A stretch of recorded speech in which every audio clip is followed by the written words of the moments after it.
Why do two people who once saw each other as their whole world end up becoming strangers inside their own home? Brother, just hearing that hurts already. Right. But wait. Let me tell you something. Emotional coldness in love never just falls from the sky. It's not the kind of woke up one morning and stopped loving each other, and it's definitely not the love fades because it's been too long rule. What's strange is that most of us accept it as something natural and unavoidable. At the beginning, everything is deep and intense, texting constantly. Just looking at each other feels enough. Then over time, somewhere along the way, the warmth thins out, messages lose emotion, conversations feel forced, and finally silence. Silence so heavy that two people living under the same roof feel like they belong to two different worlds. Brother, think about it. How do two people who once considered each other everything become two lost individuals inside the very home they built together? It sounds absurd, yet it happens to so many couples. I want to break a belief that's wrong from the root. Love doesn't fade just because it lasts long. Living together for years doesn't automatically kill emotions. That's a psychological trap that makes us give up, thinking nothing can change. But brother, behind that coldness is a very subtle emotional mechanism working quietly in the background. It slowly drains warmth bit by bit until one day you look back and the distance has grown big enough for two people standing side by side to feel a lifetime apart. So now, let's talk with a real close vibe. I won't preach or lecture, just someone who's gone a little further, sharing something many people don't realize: love grows cold because of a process tiny signals ignored, emotional scratches left untreated. And when you understand this mechanism, you'll see your own story from a completely different, clearer angle. Trust me, understanding it is already the first step to bringing the warmth back. Brother, there's a misunderstanding so many people fall into, and it silently destroys countless relationships. The idea that the longer you love, the more boring it gets. Sounds familiar, right? Our society keeps repeating it as if it's an undeniable truth, the kind that says the longer the relationship, the duller it becomes, and the initial spark will fade anyway. But brother, that belief is wrong. From the core, it makes us give up faster and accept the coldness as something unavoidable. I'm telling you, if you believe that, any love will eventually hit a dead end. First, you need to understand something about us humans. We have a strange habit of mistaking love for the initial excitement. Those intense feelings, fast heartbeat, floating head, can't eat, can't sleep, thinking about the other person constantly.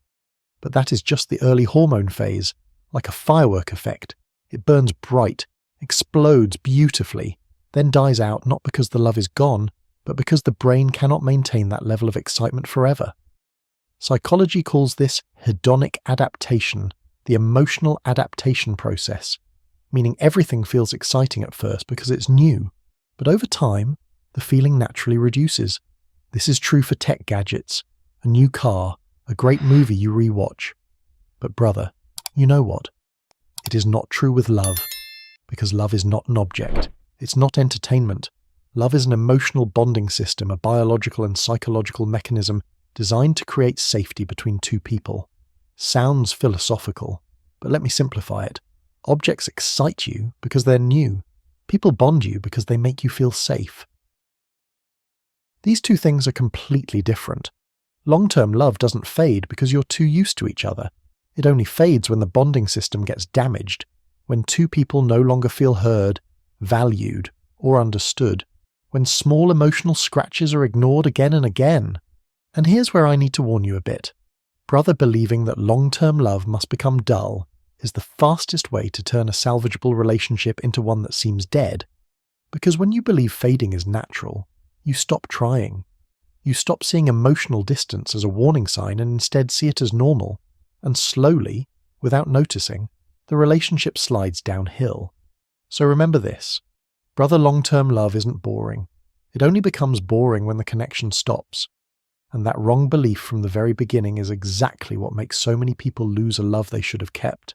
Brother, let me say straight up something most people don't dare to face.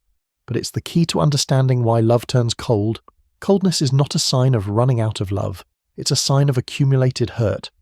People don't shut down emotionally because they no longer care. They shut down because their heart has taken so many tiny scratches that it has to switch into protection mode. In modern psychology, this is called emotional shutdown, the state of shutting down feelings to avoid further hurt. It sounds heavy, but let me explain it in our brother-to-brother way. It's when the heart is like a fuse that's overloaded. It doesn't burn out, it simply switches off to save itself. And the reason it switches off usually starts from very small things, so small that we tend to ignore or dismiss them. Psychology calls these micro-emotional injuries tiny emotional wounds, the things that seem like nothing, but when repeated become more damaging than a single deep cut. Like, one time you interrupt them, you think it's small, but to someone trying to share something important, it becomes "I'm not worth listening to." One time, they talk about their day, and you listen while looking at your phone. It looks normal, but deep down, they receive the message "my feelings aren't important enough."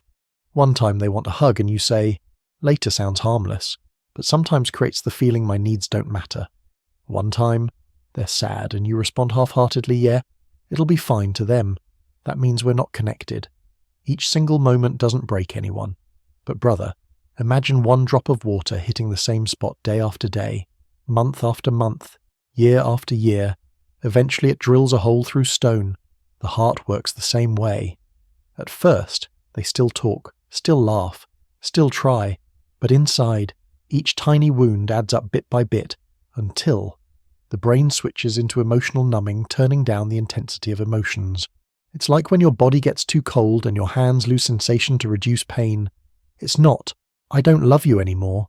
It's, "I love you, but it hurts too much, so I have to turn down the feeling."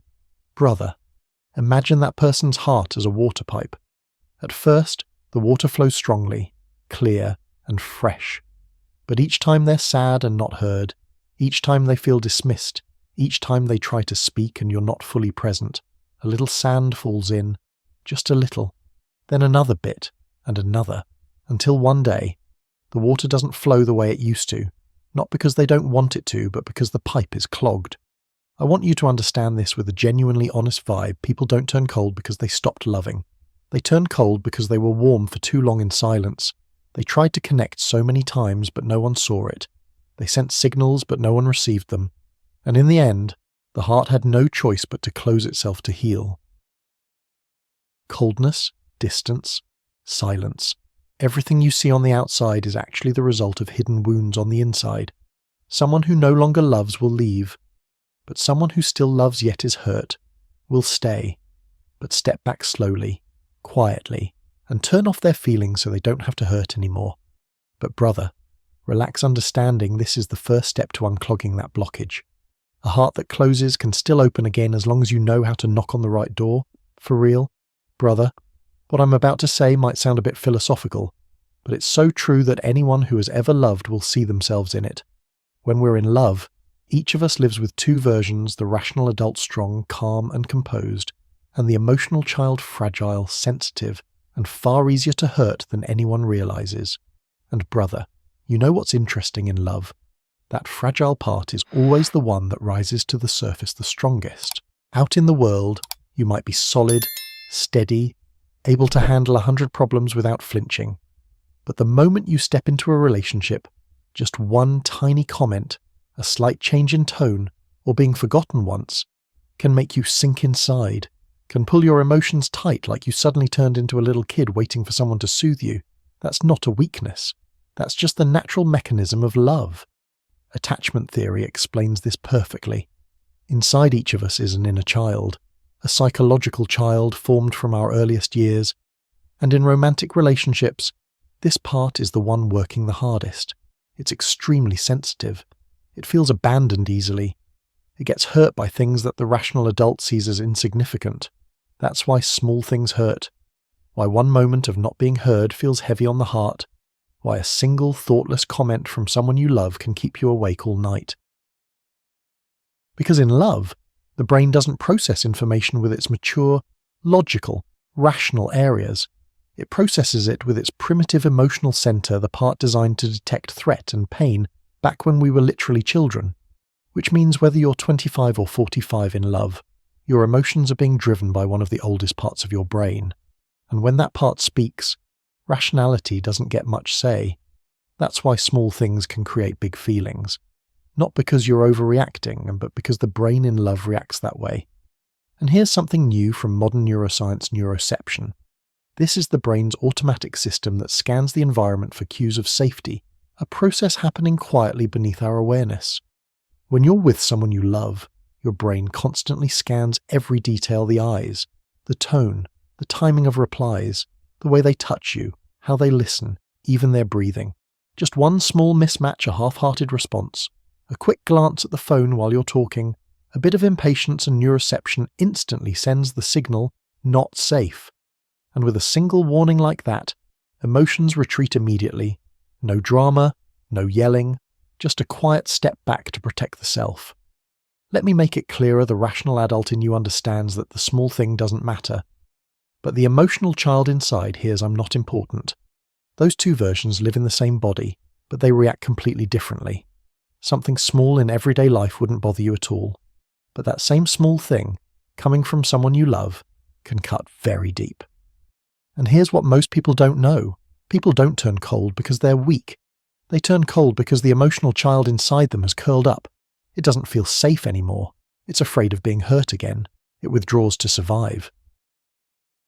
So brother, you have to understand the coldness you see on the outside is really just the SOS signal of a very fragile part on the inside. Once you understand this, you stop viewing coldness as indifference. You start seeing it as the quiet voice of a child inside them, asking to feel safe again. Brother, let me tell you something that most of us have experienced but rarely dare to name. We stay silent not because we have nothing to say, but because saying it out loud feels weird. It sounds weak. It sounds like we're overreacting. It sounds like we're no longer the stronger, composed version of ourselves. It's not that we don't want to say we're sad, disappointed, or hurt. But you know, brother, when an emotional wound hits the most fragile part of us, everything suddenly becomes so much harder to express. It's like there's a pile of emotions in our heads, but when we open our mouths, nothing sounds reasonable enough to say, so we swallow it, partly because we're afraid of being dismissed, afraid the other person will say something like, "Really? You're upset over that?" or that vibe-killing classic, "You're overthinking." Just hearing that is enough to make us shut the door to our feelings immediately. Then there's another fear, the fear of being judged as childish. A lot of us are grown adults, but still haunted by old wounds, and the smallest detail can trigger us. But imagine being 30 and having to say, "I'm upset because you didn't listen to my small story." It sounds childish. It's true, but still hard to say. And there's one more major reason most of us were never taught how to express emotions. As kids, no one taught us to say, "I feel hurt." We were taught, "It's nothing, just let it go." So when we grow up and complicated emotions show up, we don't know how to express them in a way that's not too much, not too little, not the wrong tone. And the most common outcome of all this is silent withdrawal, the quiet retreat. No arguments, no yelling, no demands, just gradually speaking less, sharing less, connecting less, like pulling back each emotional thread to avoid further pain. The danger of this silence is that it looks fine. On the surface, everything seems normal, but inside, the door has already closed. New research from the Gottman Institute, one of the world's leading marriage research centers, shows that 85% of emotional distance in relationships doesn't come from big fights, but from small, repeated hurts that are never spoken out loud. Let me repeat just small things. But because we stay silent, the other person doesn't know. They repeat it unintentionally, and we go silent again, layer after layer after layer, until the heart withdraws automatically as a survival instinct. So brother, understand this. People don't stay silent because they don't care. They stay silent because every time they try to speak, their feelings whisper, "Don't." It's embarrassing. And that embarrassment, that hesitation to speak, is what quietly pulls two people further and further apart. Brother, I'm telling you this so you won't misunderstand the coldness the other person is showing. People don't shut off their feelings towards someone they love. They shut down because their heart no longer feels safe enough to stay open.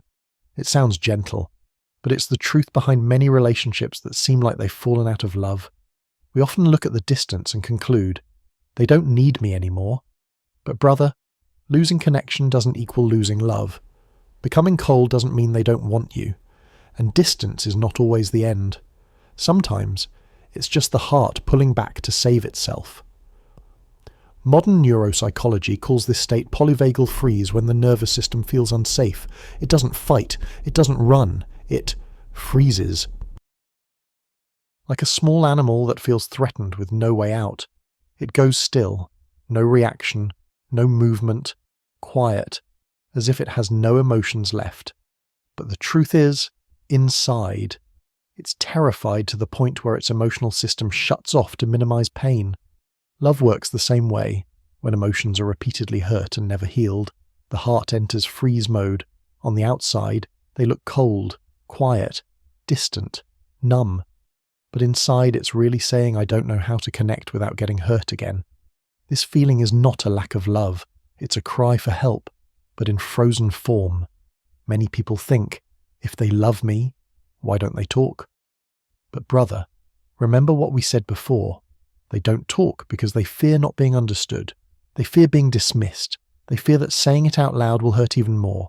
So the body chooses the safest option, pull back, shut down feelings, and go silent.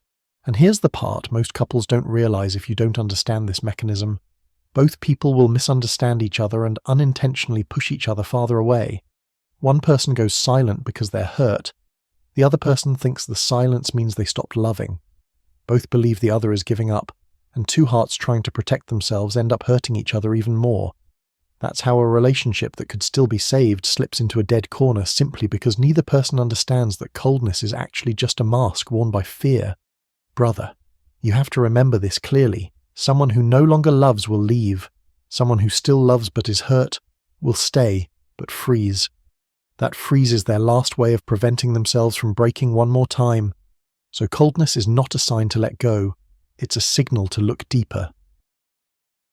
And if brother can read that signal correctly, you'll see that behind that coldness is a heart that still wants connection, but no longer knows how to open the door. Brother, let me put it straight in the simplest way. There's no magic that instantly warms up a heart that's gone cold, but there are very real, very human ways to slowly reopen emotions that have frozen. Not fast, not forced, but there is a path. And if brother does it right, those feelings will thaw naturally. First, you need to create a safe space to talk about the microhurt, not the sharp-toned what's wrong with you, not an interrogation. It has to be soft, calm, and non-judgmental. Something like, if there's anything I did that made you sad but you haven't been able to say yet, just tell me slowly. I'm here to listen. Just one sentence like that can make their emotional nervous system lower its guard. Then, change the way you check in. Don't ask the surface level stuff like, how was your day, or you good? Ask deeper. Ask real. Ask to understand. Something like, what moment today drained you the most? Or is there something you wish I understood better? These questions touch the connection, not just collect information. Next, the brother should use what Gottman calls rituals of connection. Small daily connection rituals. Just 5-10 minutes, but done consistently. Maybe a 20-second hug before leaving the house. 10 seconds of eye contact every night, or sharing a drink before bed. It sounds small, but science shows these tiny habits bond two people in a powerful way.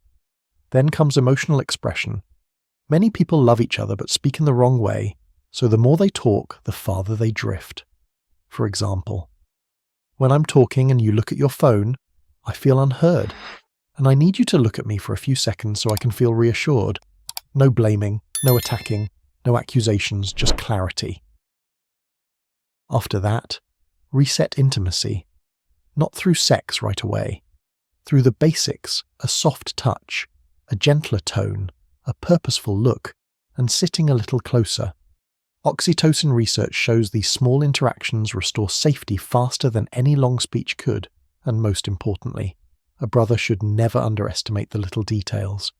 Because it's the little things, how you listen, how you respond, how you hold their hand, that keep two hearts tied together more than any big promise ever will. Let me leave brother with this: love doesn't turn cold on its own. No one who is happy suddenly becomes frozen. When someone goes cold, it's not the ending. It's the sign of a heart that's hurting and hasn't found a way to express that pain yet. And once brother understands this, you won't ask, how do I pull them back? But instead, how do I help them feel safe enough to return? That question is the real key to melting the ice.